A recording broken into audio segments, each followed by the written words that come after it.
Today is a great day to live in your freedom. My name is Leah Minter, and this is the Freedom Church News. Freedom Church services are live streamed via Facebook Live from our Freedom Church Houston page each Sunday at 1 p.m. Central Standard Time. Please tune in for a life-changing word. Every Tuesday night, Freedom Church will stream our new weekly series entitled Points of Freedom.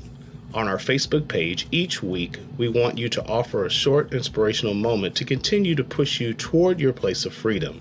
You can also play past episodes on our YouTube page.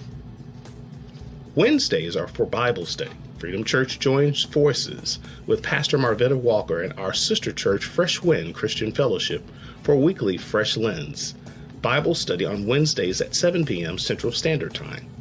Visit www.fchouston.org or our social media pages on Facebook and Instagram for ways to call in to this hour of power. Are you looking for a place to worship and to serve authentically? Freedom Church is looking for volunteers to assist with the work of ministry. Areas of opportunity are praise and worship, including singers and musicians, Freedom Cares Outreach Ministry, setup and breakdown crews, as well as sound crew. If you're interested or to get more information, please sign up at www.fchouston.org. Giving at Freedom Church is easy. To give, simply visit our website and click donate, or to give by using cash, simply use the tag $Freedom Church, HOU, or by using PayPal at Freedom Church Houston. For more information on Freedom Church and any events or outreach activities, please visit our website at www.fchouston.org. Well, good evening, family. Good evening. It is Wonderful Wednesday. My name is Sean Stewart. I am the senior servant, Freedom Church here in Houston and Dallas. It is my pleasure to share space with you on today. We are starting off part one of a four-part series dealing with trauma. We are starting off looking into this book, The Body Keeps the Score. We're really digging into what trauma is. This series on today is specifically to identify trauma, to be able to label what it is, when you see it, how to support people when you see that they have trauma, how to support yourself when you find out that you have trauma, and then some look-fors. I have got some of the world's best minds that I could find that's in my repertoire that will be sharing space with us on today. And I want to introduce you to my partners that will be sharing space with me on today. We're going to start with my friends, Bishops Charlotte and Anita Simmons. They lead the Sanctuary of Praises here in Houston, Texas. So good to see both of you on today. Thank you for sharing space with us on today. Happy belated birthday, Pastor Bishop Simmons. Pastor Charlotte, so good to see you. You still look 35, baby, 35. No, wrong birthday. Anita, I'm sorry, Pastor Anita, I'm sorry, Bishop Anita. Happy birthday to you, dear. Thank you. Thank you for sharing space with us. Both of those ladies are Army vets. Thank you for your service to our country and to the Christian body. My next ride or die, my boy, is my nephew named Ian Haddock. He is a thought provoker. He's a film producer and a social civic leader. Want to say congratulations to him. He has elevated up in this thing called life. So proud to have you in the corner. Brother Ian Haddock is with us on today, all the way from in Fort Bend. That is my girl, Leah Rutherford, who will be with us. She is an educator, a singer extraordinaire. Will sing heaven down if you let her. But she is a thought provoker. She's a thinker. She's a mother, and she is a business leader, and she has a great eye on this. My other friend, Thomas Davis, licensed professional counselor. We share in this work called K-12 education, along with my friend Leah, and he is all the way, I think, in DC. Is that right? All right. He is in DC, member of Alpha Phi Alpha fraternity. He is one of God's chosen, but I love him because he's not scared to get his hands dirty, and he sees trauma from multiple of seats. And so I'm excited to have him all the way from New York City. My friend, she is a theologian, but she is an earned doctorate theologian. Dr. Veneer Min, she is someone I love. She's a thinker, she's a pusher, and she is a trauma specialist. She doesn't just talk about this. This is her life work. This is her mission. This is what she does every day. This is what she lives for. And so I want to start us off by saying hello to each and every one of you and give you just a chance to say hi and shout out where you are and someone special you want to say hello to once we get started. And we'll start with you, Leah. Let's hear from you. You're on mute. No, ma'am, still on mute. Okay, well, we'll come back to you. So when you come off of mute, you figure that out, you let us know. Let's hear from you, Thomas. Where are you? How are you? What's going on, man? Good evening, everyone. It is a pleasure to sit on this panel with each and every one of you beautiful ladies and young men. My name is Thomas Davis, and I'm all the way from Washington, D.C. As you see, I'm wearing the Dallas Cowboys hat, so I had to represent on this evening. Oh, I see the blues going on in the back. Check your phone, man. I'm going to send you something real soon. But no, all jokes aside, I am honored to be here on this evening, and thank you so much, Dr. Sean and guests, for allowing me to share with each and every one of you, as well as our listening audience. I'm a licensed professional counselor here in Washington, D.C., and in Maryland, and soon to come, Virginia. And I just love what I do. I love to empower. The name of my organization is called Limitless Possibilities, where we believe that our possibilities are what? Limitless. So thank you so much for being. Well, just thank you for everything, Dr. Sean. Just thank you. Just thank you. I got you. All right. Let's go ahead, Ian. Let's hear from you, sir. Thank you so much for inviting me, Bishop, to Freedom. I'm super excited to be here. My name is Ian El Haddad. I bring you greetings from Houston, Texas, by way of Cashmere Gardens. Super excited to be here. My organization is called The Normal Anomaly, where we work on the forward mobility of Black queer plus persons. Why? Because that's the most marginalized and traumatized community. And if we can free them, we can liberate the world. And so I'm super excited to be in this space, to bring my lens to this space, and to have a really powerful conversation that I hope will be a path to freedom for everybody listening. Thank you. Dr. Rainier. Well, thank you. Good evening. I'm so happy to be here today, and thank you, Bishop Designate, for having me. I am the founder of Pink Love Wellness. They call me the Pink Love Specialist because I'm all about healing hearts to heal the world. I am also an LGBTQ faith-based trauma educator and advocate. So I engage the conversation to have spiritual healing in the LGBTQ communities of color.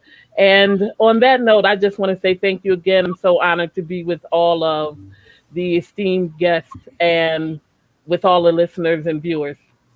Awesome. Thank you. Family, while we're getting settled, do me a favor. Those of you that are clicking in, do me a favor, click like and share on this post so we can get the word out to everybody. Click like and click share. When you get in, please do me a favor. Say hello. Tell us where you're from so we can see that. We want to know where we are connecting with you at. Bishop Simmons, Charlotte, and Anita, are you all able to talk to us? Say hello to us. Hello. Good evening. How's everybody? We are the Simmons, Bishop, Anita, and myself. I'm Charlotte, doctors in ministry. In ministry and divinity. Also, we are disabled vets, and we are disabled vets of trauma, PTSD. Mm-hmm. We also are both licensed in clinical biblical studies. And formerly, I'm retired. She's retired Air Force over 21 years. I'm newly retired from the state of Texas, where I was a child abuse investigator. So I dealt with a lot of trauma with children and adults. And I'm not retired, but I did complete some years in the military. And so we're glad to be here to, I guess, share with you, maybe offer some personal walks with our how we handle trauma in our lives, being, like I said, disabled PTSD veterans, and just whatever trauma we have specialized in our life is personal. So we're just here to be a sounding board, give a little knowledge, and to hear what everyone has to say. And congratulations all on your work in the community with trauma, because it's well needed. Amen. Thank you so much. My friend Anita, you gonna be silent on this go around, or you gonna talk to me on the second go around? Second go around. All right, I got you, sis. All right, my friend Leah, can we hear from you, baby? You ready? Can you hear me now? I got you, baby. You in there now. Perfect. Well, I'm super excited. My name is Leah Rutherford. I hail from Houston, Texas. I am a native of California, the Los Angeles area, specifically the city of Altadena, and am a 26-year educator that has had an opportunity to engage with the students, obviously, in the world of education. So hats off to my fellow educators on the line with us. I am ecstatic to be sharing the platform with the esteemed guests that are with us. I thank you, Bishop Sean, for allowing me the opportunity to share space with you all. And I'm just really excited to share my own personal stories about trauma and trauma recovery. I have personally experienced some traumas and have had an opportunity as a single mom and a oldest child of an elderly mom, where I'm in the middle, taking care of the, both ends of the spectrum, and dealing with her traumas, how her traumas have affected myself, my children, and then what I've had to do to assist us with having recovery and a healthy family life. So I am excited to share that from a very personal standpoint, a very vulnerable standpoint, in a very transparent space. So I thank you for this opportunity. Thank you so much for sharing that with us. So let's get down dirty. Let's talk about what is trauma. And Ian, I'm gonna throw that to you first, and then Dr. Renee, we'll come to you second. But Ian, just off of what would you give a working definition of trauma to be? For me, when I think about trauma, I don't only think about like the moment something happens that is devastating, right? Because that's the first thing that we think about when we talk about trauma. But really, trauma is this idea that after that devastating thing happens, nothing good will go for me after that. Nothing well will come from my life, right? It's this constant recurring, almost dream, this fantasy, right? This negative fantasy that everything in my life now is going to be impacted now by this particular thing. And many times it is because, unfortunately, trauma is so, like mental health, like going to the therapist. Trauma is one of those things that we just don't deal with. We're supposed to pick our pants up and put our boots on and just walk on through. So trauma ends up being this constant thing that we end up having to deal with because we don't have the tools many times to get through it. Okay, cool beans. Thank you, Dr. Rainier. And so I'm going to piggyback on that as far as understand that trauma is not always just one incident. It can be, but most of the time it is a culmination of things that have stopped you from being able to move forward from an event that has already distressed you. And so with the conversation around trauma, the thing that I always remember as well is how one thing affects another person. It'll affect another person differently. So it's not in this you can't go into it the same way that you would with someone that may be just having a relationship problem or something that's just happening externally. Trauma is what affects you psychologically, mentally, physically, emotionally. It affects your whole being, and it can put you in a place where either you're stuck or it's hard to move in your relationships with people, in your dynamics in your life because of a situation or situations that have now been affected from the initial point of contact of whatever that trauma is. All right. So then, Thomas, the question I would have then, based off what she said, would that make the trauma isolated? No. Okay. It doesn't. And the reason why I would say that is because the DSM-5 tells us, and both have stated it in layman's term and easy to understand. Trauma is just like when you witness an event, right? If I witness some abuse, like we all have experienced trauma based off of 2020, if we're honest. With everything that we've seen on the news and in the media, it has impacted us at some form or fashion. And it also goes to say, when you hear about a family member or a loved one that have experienced some type of traumatic event, that brings trauma onto us. And lastly, if we witness it or experience it ourselves, imagine the people that are abused, sexually abused, physically abused, emotionally abused. Those things also impacts us. And Bishop Sean, if I could just say this, I could tell you a great analogy. This past Sunday, y'all, I said I needed to clean up my closet. I went in that guest room and I went through that closet and I started taking stuff out, and I found stuff that was in there from 1997 when I graduated from high school. And the analogy that I've been using all week to my trauma-informed patients and my trauma clients, imagine the stuff that we are holding on to us years back in the day that we don't even realize that even exists. Until you do what? You take a step and you go in and you start pulling those things out. And you say, hey, I don't need this no more. I need to throw this away. I need to donate this to somewhere. I need to transfer that to somewhere, to somebody else that can use it. So trauma is just like that. We got to recognize those things that we keep inside of us. We got to recognize those things that are buried. And we got to bring that stuff to life and get rid of it and accept it and move forward. All right. So then, Leah, let's hear from you about what definition of trauma and maybe how you recognize it. For me, trauma was the sheer reality that I was in a moment that I couldn't control. It was the facing of something that was in the hands of somebody else's control, but affected the next steps of my life.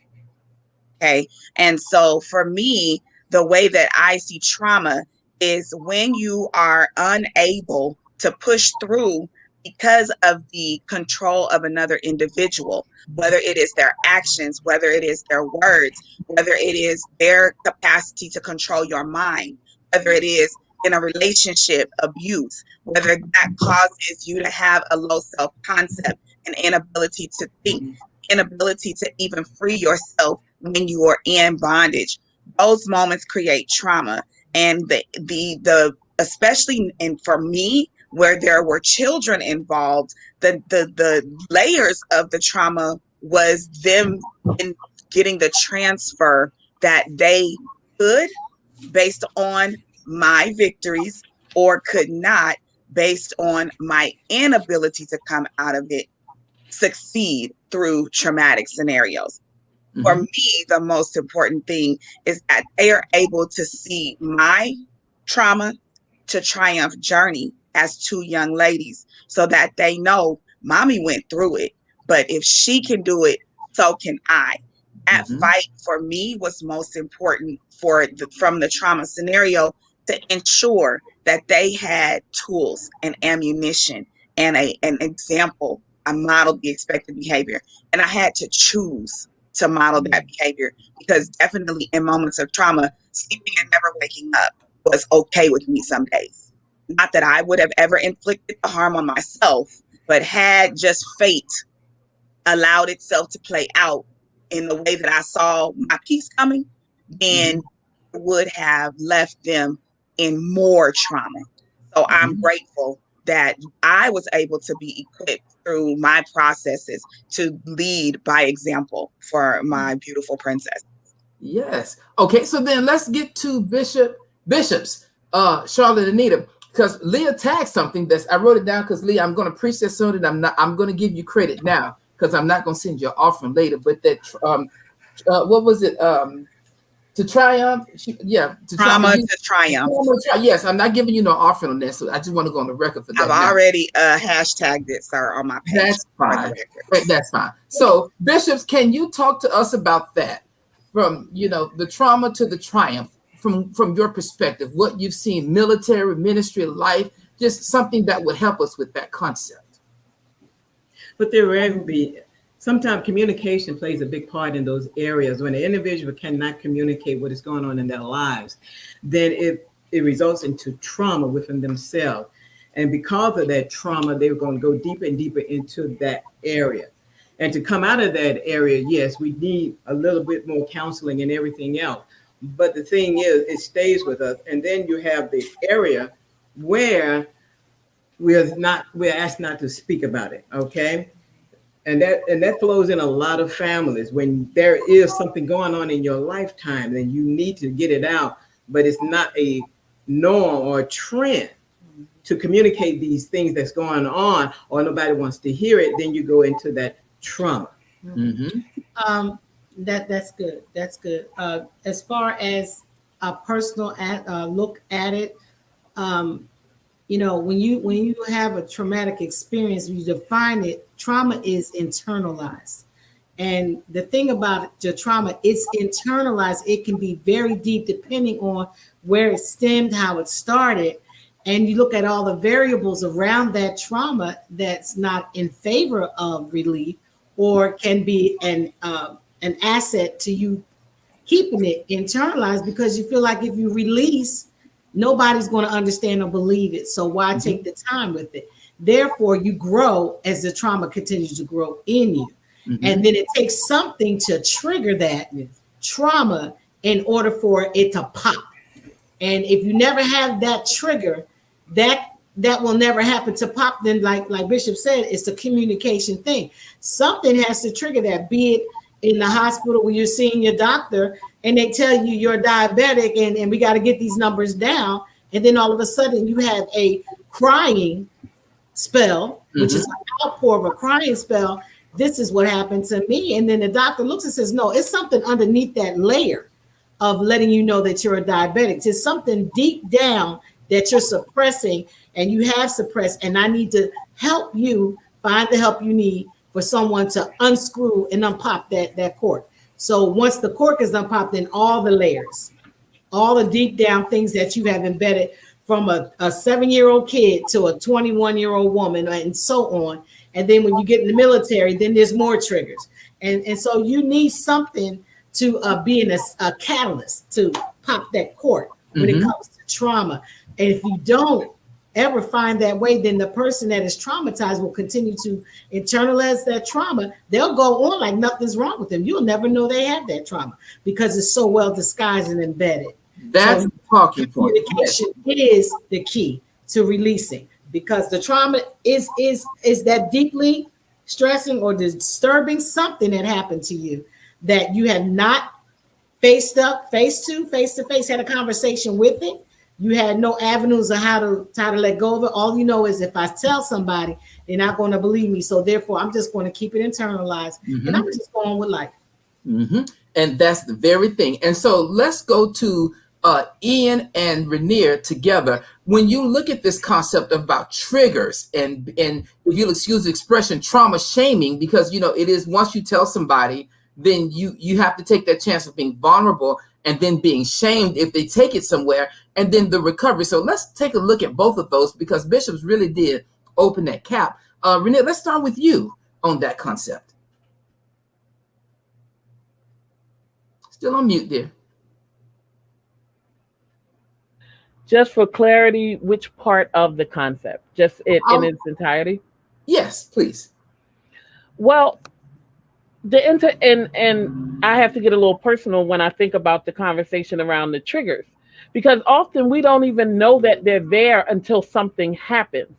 I had been through being institutionalized, sexual assault, losing family, losing a child, you know, just domestic violence, a lot of things. And I was steady rolling along. And then it took something to happen within the church for me that was the tipper. And the next thing I know, I was in this space of disassociation. The thing about worrying about trauma shaming, it comes up a lot, especially in the Black community, because we look at mental health as a taboo, not all, but many. It was always what happens in the home stays in the home. And the moment that what was happening in the home left the home, you were punished. And so as adults, we begin this conversation of, if I tell someone, will I be punished? And so as we continue to roll on, there does come a moment where something happens that almost, I always call it like the Chutes and Ladders. I don't know if you remember that game, but there was a spot all the way up on like 94. You thought you were getting ready to win. You thought you were getting ready to go in, but if you landed on 94, it sent you all the way back down to like 12. That's what happens when you kind of roll on from thing to thing to thing and never address the trauma. And in many cases, we don't, again, even know that the triggers are there. So I think that is a bigger conversation. That's even bigger than what we are talking about right now. Like, how do you know when you have trauma, even if it's secondary trauma, something, trauma from hearing other people's trauma? Like, how do you know? Okay. Ian, come on behind that. Yeah. So you spoke about the disassociation, and that's where I was going, because we got to watch out for trauma shaming that shows up as praise to bad habits, right? So for me, what would happen many times, right, is I would know I was in the middle of trauma, and people would praise my bad habits because my bad habits look like their trauma, right? When I was in prostitution, right? When I was a prostitute and I was working the street and I was working the internet, I was praised because that looked like the normal thing for people to do that were Black and queer. And it was not until my mother passed and I saw a grief counselor that I began to see the association with my lack of love for my mother and the lack of value in myself. And so as I went through this journey of counseling and figuring out how to deal with my grief in 2012, by 2015, I was in a sex therapist because I was realizing that all of these things that I was feeling about my mother was connected to sex. But I was so comfortable, right? Because I had disassociated my trauma. I was so comfortable with people praising my bad actions or my negative actions because it was normal, instead of seeing inside that this was a part of my trauma. So when I'm thinking about like the trauma shaming, right, from the triggers, I think we also got to be clear that when we see people and they're acting out and they're being quote unquote normal, those things many times show up as us protecting their healing, or keeping them from their healing. Keeping them from the healing. Got it. Thomas. Yes. Thoughts behind that? Oh, okay. So the first thing I do want to say, amazing points that everyone has made so far. It paints a picture as to what trauma is. And the main thing that I want to add is people can experience the same traumatic event, but they can respond to it totally different. And that's the main key that I want to say, is that we got to understand that it is not a one size fit all. Trauma does not fit in everybody's life the same way. Trauma shaming also deals with the fact that sometimes people want to say it's my fault. Had I had done this, maybe this would have not happened. And so I think we also got to dig deeper, and this is a deeper conversation that I think that we need to continue to have. But trauma shaming is something that is more on the high part now, especially with everything that has been going on, because people don't want to come out and say this is what's going on, which leads to what? Triggers. Because why are the triggers so high? Because I can't express it outwardly. So I keep it all inside. I keep it all inside of me. My thoughts are leading to my behaviors. My behaviors are leading to my actions. My actions are leading to my responses. Not knowing that the person beside you don't even know that they are triggering you, because I'm scared to say this is not right or I'm not okay. So it happens more than what we know. And saying that you're not okay actually really is okay. Exactly. Like, it actually is strength in owning that you're not okay. I do know, like, when a question I would pose to everybody, and it's just something that I work in K-12 education, and so one of the things that happened was when I'm not going to say the death because it was a murder. when the murder of George Floyd happened, it not only exposed some things, but it triggered a lot of things.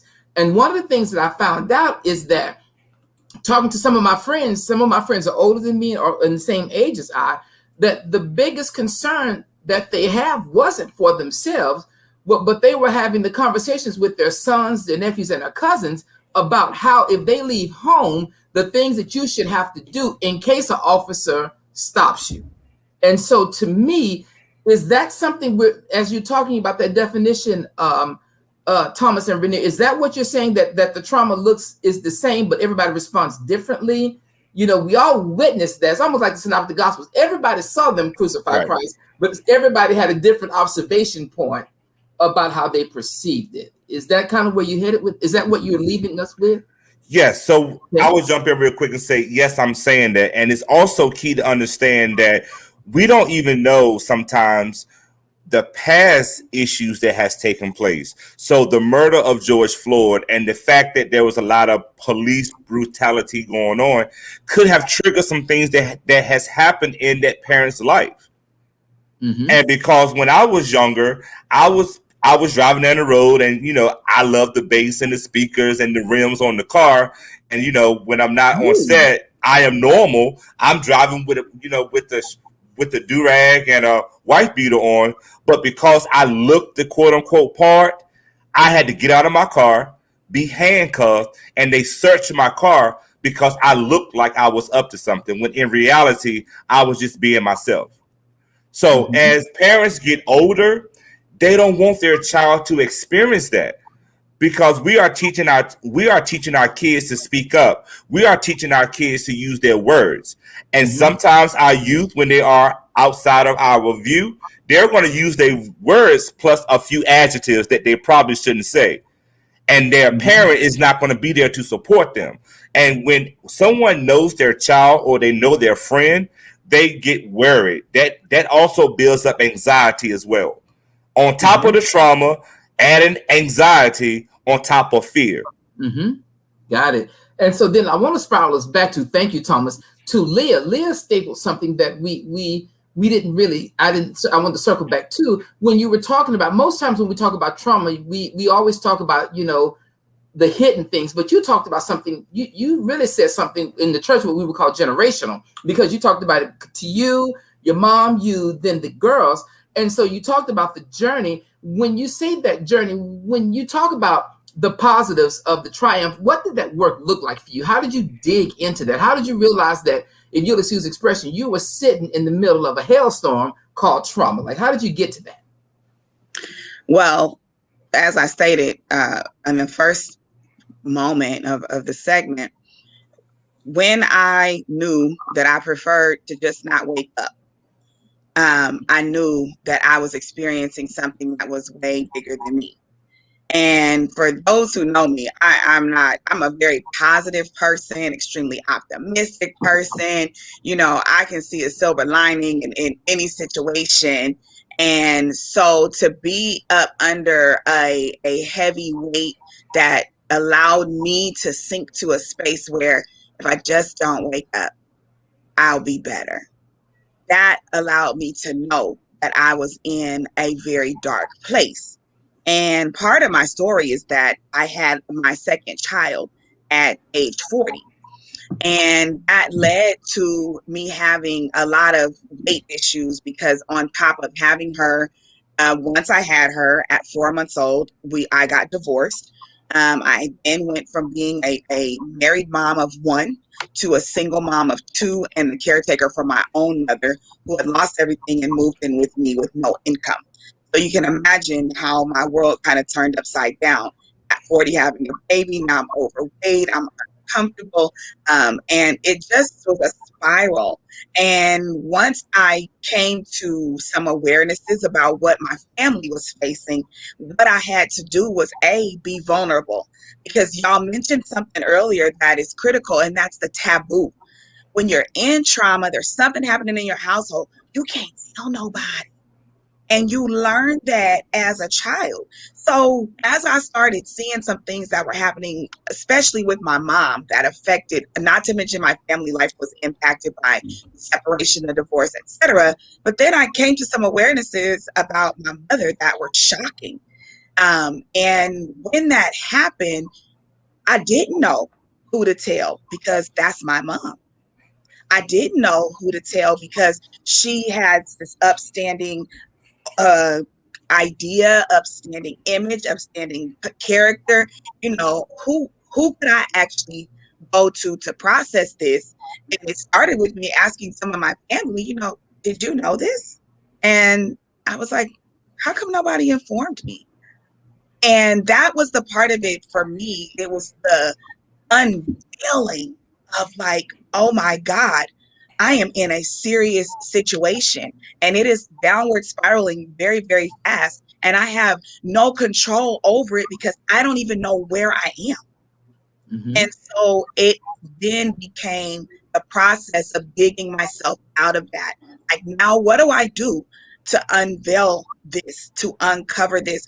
And then what resources are available for me to access as a single mom, dealing with a mother that is depressed and processing substance abuse, dealing with a infant and a 7-year-old whose world had just kind of gotten flipped upside down and their mother not wanting to wake up tomorrow. I had to fight my way to find my way. And resources were the key to my being able to talk about it, to not have shame, to not have the taboo piece, the trauma shaming. You know, it was me protecting the trauma giver because she was my mom. Mhm. You know what I'm saying? It's kind of like protecting your abuser, because who do you want to know that they think you've got this beautiful situation and you getting home and getting the life beat out of you, or the life spoken out of you because of the things that are being said to you. So how do you go and talk about your life and discuss the trauma giver, and the trauma giver is somebody that you feel the need to protect? Mm. I had to figure out how to be okay to take her title as mommy off of the situation and be very real with what it was that we were dealing with in the moment of the trauma. Once I got honest with myself, I was then able to talk about it. And that accessed and attracted resources that gave me the strength to dig out of that trauma. And that was the process of trauma to triumph. And I'm grateful that I had enough fight in me to keep waking up, enough fight in me to tell my story. And then that's the last point I want to make. Tell your story. Don't be quiet. You never know who is going to be helped by what it is that you are going through. But if you're silent, you will never be in the position to attract what it is that you need to come from the place of trauma to triumph. Don't be ashamed to tell your story. All right, then. Bishop Sean, can I jump in right Go quick? ahead. Yes, go right on.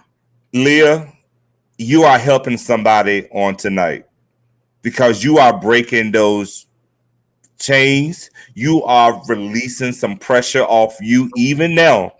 And I want to say to you, I applaud you for being able to be open and be in a safe space to share your story.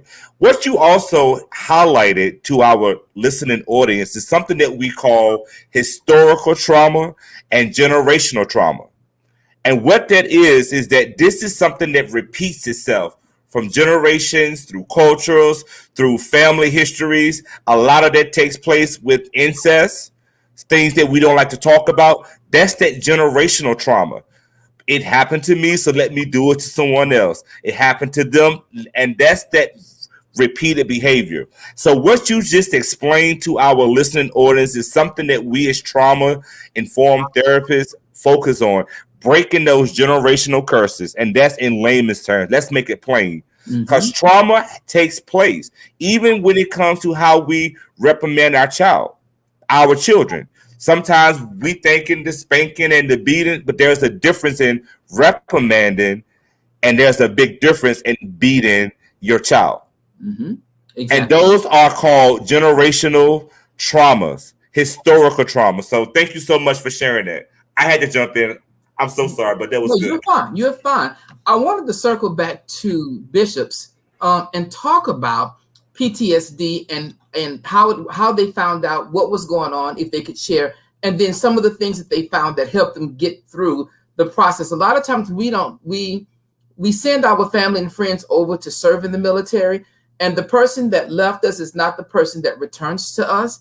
And even though that's hard to believe, it's true, because even in the church, since COVID has hit, the people that we knew in the pews physically are not the people that are returning back to our pews mentally.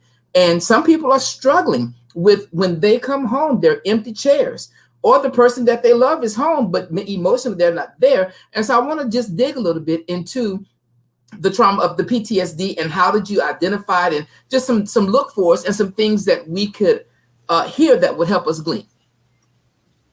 To start off with, many of us, especially our service people, do not know that they have PTSD. PTSD doesn't arrive because we build our mind and our hearts to serve. And once we're in the military and we're serving our country, we think that, just like you said earlier, we're doing what we think is right. Whatever's going on within that service time frame, we feel that it's doing right. Now, yes, we do have a lot of trauma when it comes down to sexual abuse, and especially with the women in the service. Mm-hmm. Now, when I went into the military service, which was back in 1969, there was a separation between blacks and white. Okay, you can only put so many blacks in a organization. So when I went into the military, it was only 4 blacks in my platoon. Okay, that's the most they're gonna put, because the thing is, if you put too many, then it's gonna be a riot. So okay, fine. So we started off there, and then we moved forward. Then they had that big riot in California, and that's when the Afro started coming out and all that. Then they started to bring in people to talk to us about our racial trauma, and try to separate us from that sexual trauma.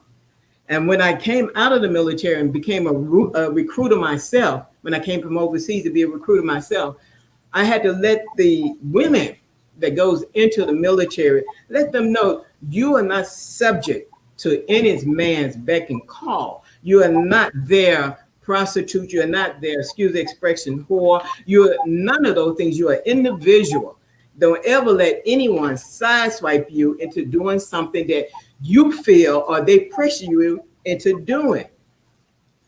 And in doing so, it makes it better for the women. But as you can see already in our military forces, it's a turning thing. It's a circle. It just keeps going and going and going. Each time the generation changes, it doesn't change the mentality of our service people, and especially the men in the service. They feel like they can still have that control over. So we still have to go back and teach the people, our service person, look, you do have rights and everything else. Now, my personal trauma in the military, I was overseas. I was part of the Vietnam War. I was a part of going out there, Operation Baby Lift. I was a part of going overseas, getting these babies, dividing these babies and bringing them back to the United States. I was a part of dodging bullets and everything else. But I did not recognize those things. I never did recognize it was a job.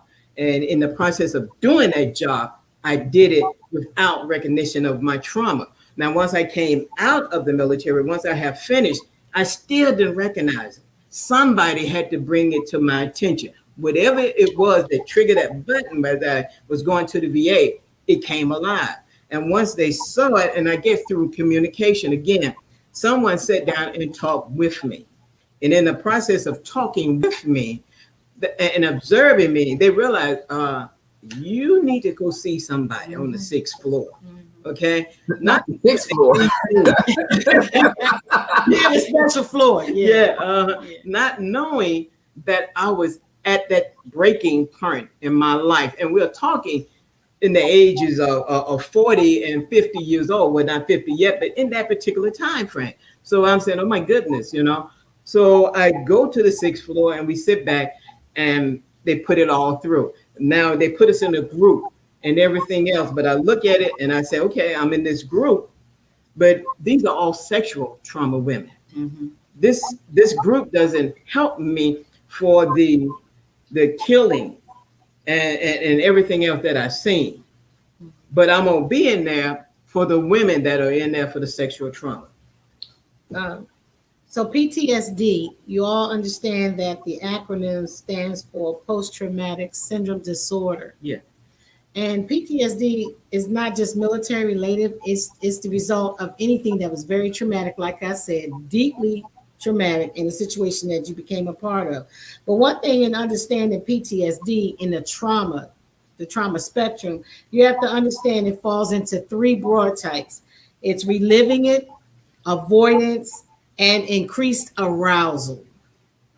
Mm-hmm. There are triggers that increase the arousal of the PTSD, i.e. sexual trauma. You know, when you're in the military and you're a female, as like the bishop says, we're doing our job, but we're not including the gender in the job, but we're doing our job. However, the men we serve with are just like men outside on the street. They're dogs. And I'm gonna be honest with you, they're dogs. You can't walk in a uniform with respect and dignity without being called out or cat whistled to. That goes on. You can't be in the military and be under a male officer without that male officer looking at you as a snack. You know, we're still put in a situation where it's the sex, not the gender, that brings about the PTSD. And then when you feel like you want to report it, you can't, because here we go with sexual harassment. Mm-hmm. Who's going to believe a male military personnel officer or non-officer in charge over a female? You had to have done something to bring this attention to you. So I can't help if I got curves. Mm-hmm. And that's how you have to look at it. If I got curves and I look good in my uniform and my gig line is straight, that's what it's all about. Professionalism. Mm-hmm. Perfection in the military. So award me for my gig line, but don't turn around and say my booty's too big for my pants. Mama gave me that booty. That booty came with me when I came to the Talk clear, Bishop. But I'm gonna tell you like it is. You asked me to talk, and I'm gonna talk. It's ridiculous how women are looked at physically and not professionally in our service. Now, I'm not saying all men, because you do have some men that respect you and respect the office, respect the position, respect the talent, respect the job and your knowledge in that job. But the military, just like any other outside civilian world, is just the military. It's a world within a world. Mm-hmm. And you go along with the program to avoid not being put on blast. Secondly, if you want to promote, you play the game. And as long as you can play the game, you can survive. But what happens when you're out of the game? All that travels with you. And that, again, here's the trigger. The trigger something in that sexual trauma event in the military for you to come out the military and have to literally beg somebody to recognize what you're going through. I.e., the young lady here in Texas who died in the Army. Oh, Vanessa Guillen. Vanessa Guillen. She was being sexually harassed. She was being harassed, period. And nobody would listen, because nobody understands when a female begins to talk. Oh, you're just, spilling noise. You just don't want to do your job. You just want to get this young man in trouble for sleeping with somebody else's wife. Hey, whatever the situation, still, you need to respect who I am, my position. I'm coming forward with some information that's in retrospect of the Uniform Code of Military Justice. I'm not going to go there because we have our own laws in the military, but you broke it. And I'm reporting you, and I shouldn't have to be harassed or murdered for doing my job. Wow. And that's what we had. Mm-hmm. That's the whole situation behind her death. Doing her job cost her life. That should have never happened. If it was reported, it should have been investigated like anything else. Mm-hmm. But if a woman's doing it, it's harassment. If a man's doing it, it's get investigated. And when you deal with sexual trauma, like you asked Bishop Sean, how do you respond? What do you do? The first thing you need to do is listen when the outcry for help is there. Listen to what that that person who's experienced PTSD, be it military or anything else, any other trauma. Listen, give them the opportunity, an open door, so you can respond. They need you to respond. They don't need you to be judgmental. They don't need you to try to walk through it with them, because they're walking through it by themselves. I think they've done enough walking by themselves and with God that they got it handled. They need you to react. And a lot of people don't want to deal with PTSD, especially with the military, because the first thing they think, oh, that's a veteran that's has been hurt during Vietnam or during any other time of service, and you just want some attention. Can we walk to? That's why we have a lot of vets walking around now on drugs, spaced out, because nobody wants to take the time to pay attention. Yes, and in that conversation, it carries over to just about not just in the military, but I'm learning that we see that even in our personal lives, that when we need to talk about those things, we often get told what to do, when actually sometimes I just need you to hear me out. Hear me out and let me go. So I'm going to wrap us up because we're almost at time. This is good. This is really, really good. But I want to wrap us up. Two things. One, this is going to be a lightning round. So I'm going to call on certain people to answer certain things. I'm going to ask that you give your answer in 1 minute and 30 seconds. All right? 1 minute and 30 seconds. If you're just getting to us, please click like, click share, drop a comment in, let us know where you are, connect with us on social media. We would love to be a part of your everyday freedom. But I'm going to come with Ian. Ian, when you listen to the PTSD and the conversations that they had, what is one thing that you can recommend from your experience that we can give people to support themselves or even to identify to help them move on this journey? Yeah, I'm a bit of a church boy and a street boy. And so the first thing that comes up for me is Isaiah 40. When it says, even the youth shall faint and the young men shall utterly fall, but they that wait. So my recommendation is to figure out what your waiting room looks like. While trauma is going on, what does your waiting room look like?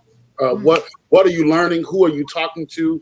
How are you having conversations? What work are you doing to build through the pain, to build through the triggers?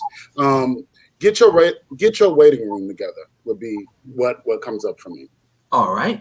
And then Renier, what do you think about that? Some look forwards and takeaways, if you don't mind. Leah said it earlier, that being honest with yourself, like that really stood out. It does take a real vulnerability to be able to be truthful with yourself about what is happening and being in the moment, but also acknowledging where you've come from. And so that was the thing that stood out for me, that I had to learn that there was a thread. Someone else mentioned it too, that when I started going back, it led all the way back to me being given up for adoption. So a lot of times, some of the things that we are experiencing and that we're feeling, we can't be in the moment because we're in the past, but there's a space of being honest about ourselves. And the final thing I'll say is a good trauma-informed therapist. Not just a therapist, and I'm a coach and an educator. I'm clear I'm not a therapist. A good trauma-informed therapist is who you should be having these big trauma conversations with. Good stuff. Thank you so much. Leah. There you are. Yes. So, Renier, you hit the nail on the head. I always say this to my daughters: TTOSET. To thine own self be true. Period. And if you cannot own your own truth, then you really cannot move forward. For me, it was the being able to say, you know what? I will not allow myself to criticize and evaluate me in a way that causes me to downplay and have the negative self-chatter. I began creating affirmations. I call it the I am process, because what I would do is I would take the things that used to be said to me that made me feel a certain way, and I would use those and turn them around. One example, I had someone tell me, "You're vicious." And of all the things, like, vicious was a pretty, like, a bite. It was like, it made me feel really like, dang, vicious. And so one of the strategies that I use is I took that word and I decided to make it positive. So I created an acronym out of the word vicious. And now that is vivacious visionary, insightful icon, a catalyst. I am an insightful icon. I said that. Optimist. Okay. Unstoppable. Salient solution seeker. I created ways to take the traumas that were causing me to feel a certain way, and I put positive energy on it. I put the positive spin on it. I took a locomotor train that was going 100 miles in one direction, and I turned that bad boy around and sent it back the other way. And now, that Sister is Leah, how you giving us the Kojic 1 minute and 30 seconds, baby. I need the Methodist. Yes, I need the United Methodist one and that's minute. my time. And we honor God for your time, missionary, because I mean, what you have proven to me is I can't give you an open mic at the funeral, because you that person that walk up and gonna say, I don't give an honor to God, I don't know where to start. That means you don't know where to stop. So I'm coming to stand right next to you. All right, that's my sister. I can pick at her like that. All right, let's hear from Bishop. Bishop's takeaways, 2 takeaways that we can share with everybody. Well, I'm gonna do ours for our twos. Yeah. Our takeaways, and I during my process and during any process that we deal with other people, first of all, focus on the positive, and that's the Lord. Focus on God to give you encouragement and strength that you can get through anything. Say to yourself, I'm going to speak my truth. I'm gonna tell myself I'm safe. I'm gonna comfort myself. Keep it down, log it in, and have a glass of wine and give it another day. Bye. Come on, communion. Talk to me. Bye, girls. Talk to us. Yo, I'm going to use that, ladies, later on. 2 things I want to say. Find someone that is going to elevate, not manipulate you. Yeah. Find you someone that's going to elevate you up and not bring you down. Yeah, and right. The last thing I want to say is this acronym, and we know what this word is: ART. Paint your story, paint your vision, live your goal. And the ART stands for this, Dr. Sean: accept, recognize, and transition. There you go. Accept where you are. Once you accept it, recognize the things that you have to do. And lastly, transition and make that move to achieve your goals that are set before you. All right. That's Self-care. good. Yeah, wasn't that good? All right. So then let's do this. I want to say thank you to each and every person that is here. In closing, we will be back. We are starting Bible study with Freedom Church and Fresh Wind. We do something called Fresh Lens every Wednesday at 7. And we're actually going to start studying The Body Keeps the Score. Thank you so much, Reverend Pitts. The Body Keeps the Score every Wednesday, 7 p.m. We are starting this Wednesday. Next Wednesday, we will be in this thing. You're welcome. Please buy the book. Come join us. No, it is not deep and wonderful in the Bible. It is not the spiritual depthness that you're looking for. But I'm a firm believer that holiness is not right until you begin to holistically heal. The church has to get to the place where the Bible is infallible written word of God. I don't argue with that. But we've got to bring other tools to the table. We can't just say that it's okay to go see the doctor when you're in physical pain, the sports therapist when you're but you don't want to go see the psychiatrist because you feel like you're emotionally okay. No. If your body needs to go see the doctor for a checkup, your car needs to go see the mechanic for a checkup, then you need to take your mind to a therapist, to a counselor for a checkup. And I'm going to say this because I get in trouble, but I say it with all my love in my heart. You can be saved, sanctified, Holy Ghost filled, fire baptized, be a prophet on Prozac and need a therapist, and God will still use you. And I said that. I did. So listen, in closing, we're going to wrap around. We're going to start with Leah. Leah, tell us where we can find you. Somebody wants to connect with you later on. Where can they find you at?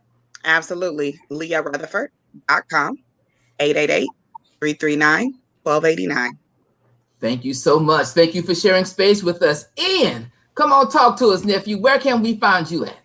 Yeah, all of my social media handles are Ian L. Haddock, and then my organization is normalanomaly.org, and that's The Normal Anomaly on all social media.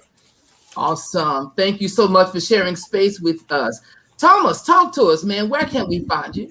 You can find me in Chocolate City here in Washington, D.C. Well, but you can visit. With that hat on. Let me just tell you now, that hat is that. We need a meeting. Like you need a. We need a. Yes, sir. Yeah. I'm waiting on you to call me back, though. I'm waiting. But look, you can reach me at www.limitlesspossibilitiesforyou.com. All right. Thank you so much. Did we get to Dr. Rainier? Dr. Rainier, did we hear from you yet? No, but my sister, talk to us. You can find me at www.pinklovewellness.com. There's also a link here for the resources that I use as it relates to faith-based trauma. And I'm Rainier Amen everywhere. So on any social media platform, just type in Rainier Amen and you can find me. Got you. Thank you so much. Bishops? Yes, we are located at Sanctuary of Praises Gospel Church here in Houston, Texas, and you can reach us at TRICEUSAF@MSN.com. Awesome. We're all over Facebook. Long when you just hit Sanctuary of Praises SOPGC Gospel Church, will pop up like ants and roaches. So just come on, not that. Yes, we do. Yes, we do. All on social media. I have my own page at Charlotte LH Simmons, and Anita P. Simmons has her own Facebook page as well. So we're all over. Awesome. Listen, thank you all so much for sharing space with us. Listen, family and friends, as you're sharing this, please get your book. Join us next week. We will be on Zoom. We will be doing this work. We will actually be leading this work, myself, Pastor Marvetta Walker.